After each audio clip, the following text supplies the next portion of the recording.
the Lakers have a serious problem, and unfortunately, it's the Sacramento Kings. What's good, y'all, and welcome to another Lakers Digest video. I'm your host, Okechi Apakama, and before we get into the game recap of what the Sacramento Kings LA Laker game was, I want to bring your attention to something, guys. There is 94% of you guys who recently watched our videos who haven't subscribed to the channel just yet, and if you guys want more of that Laker news, Laker coverage, game recaps, just every and all things LA Lakers, you guys want to come here to Lakers Digest so you guys do not miss a moment. Now, with that being said, guys, let's hop straight into that game recap, which was a doozy. It was a rough one for the Los Angeles Lakers as the Lakers struggled against the Kings.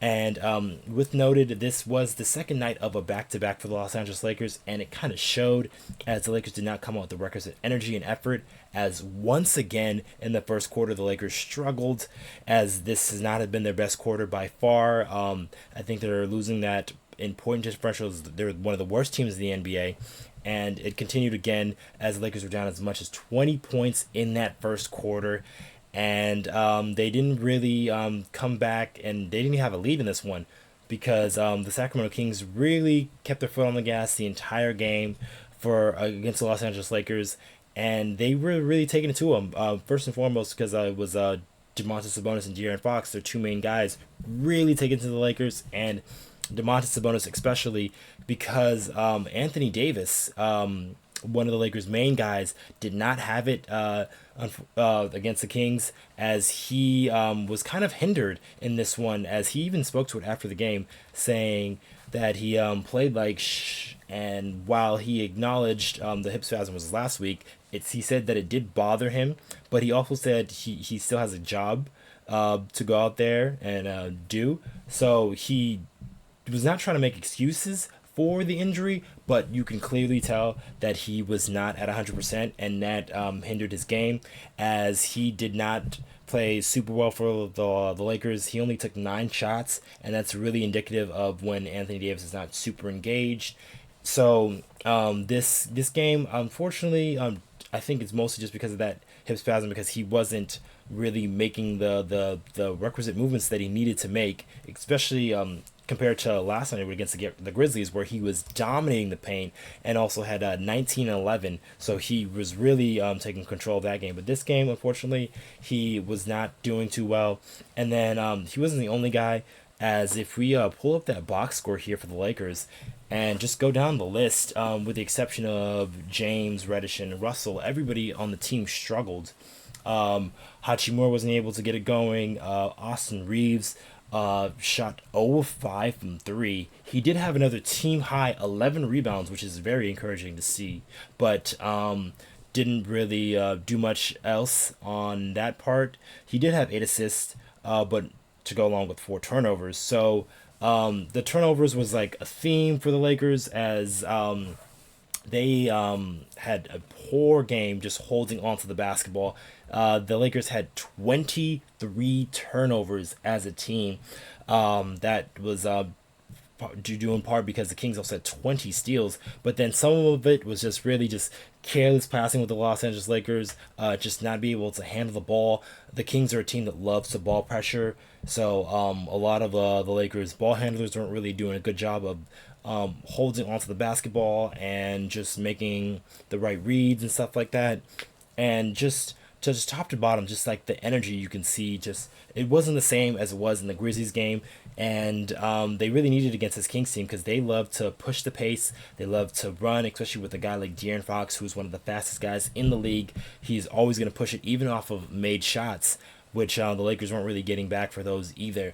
So just from top to bottom, it wasn't a super well-rounded game for the Lakers, but there was a few good things I saw, so just good players.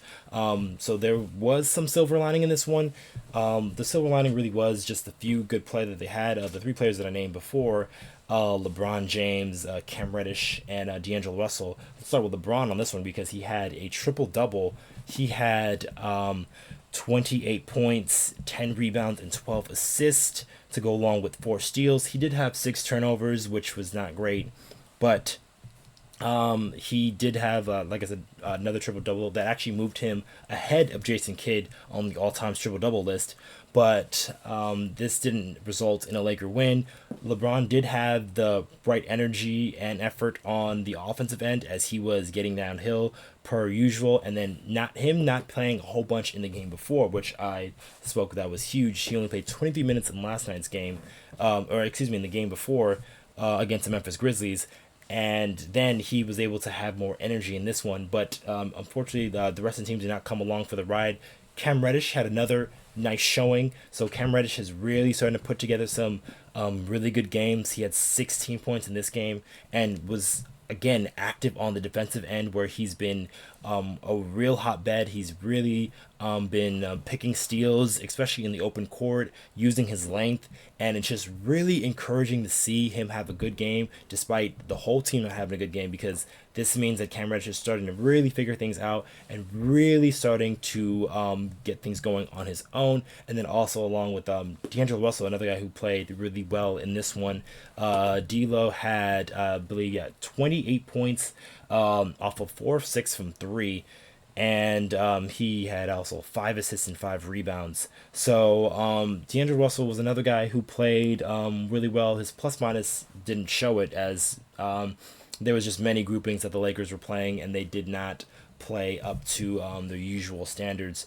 Guys like Austin Reaves and Anthony Davis, to just name a few guys. But the Lakers just lost this one. I think it's just more due to the back-to-back nature of this game, and then being against the Kings, who are one of the more faster teams, and they love to force the issue and push the pace. So the Lakers really didn't have it in this one. That requisite energy you need, especially against this Kings team, to run with them.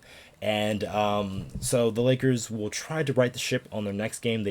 It is going to be an in-season tournament game against the Portland Trailblazers. It's going to be in Portland, so the Lakers are going to fly up to Portland on Friday for that one, and I do believe this will be probably a better effort for the Lakers. Hopefully, Anthony Davis is able to get another day's rest here and shore up that hip spasm that's really been hindering him and not enabling him to play at his full potential.